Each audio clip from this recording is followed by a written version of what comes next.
രാജാക്കന്മാർ 1-ാം പുസ്തകം അധ്യായം 19. ഏലീയ ചെയ്തതെല്ലാം അവൻ സകല പ്രവാചകന്മാരെയും വാൾ കൊണ്ട് കൊന്ന വിവരവും ആഹാബ് ഇസബേലിനോട് പറഞ്ഞു.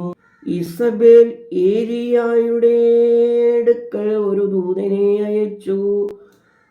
നാളെ ഈ നേരത്ത് ഞാൻ നിന്റെ ജീവനെ അവരിൽ ഒരുത്തൻ്റെ ജീവനെ പോലെ ആക്കുന്നില്ല എങ്കിൽ ദേവന്മാർ എന്നോട് തക്കവണ്ണവും അധികവും ചെയ്യുമാറാകട്ടെ എന്ന് പറയിച്ചു. അവൻ ഭയപ്പെട്ടു. എഴുന്നേറ്റ് ജീവരക്ഷയ്ക്കായി പുറപ്പെട്ട് യഹൂദ്യയിൽപ്പെട്ട ബേർശേബയിൽ ചെന്നു. അവിടെ തൻ്റെ വൃദ്ധനെ താമസിപ്പിച്ചു. താനോ മരുഭൂമിയിൽ ഒരു ദിവസത്തെ വഴി ചെന്നു. ഒരു ചൂരച്ചെടിയുടെ തണലിലിരുന്ന് മരിക്കുവാൻ ഇച്ഛിച്ചു.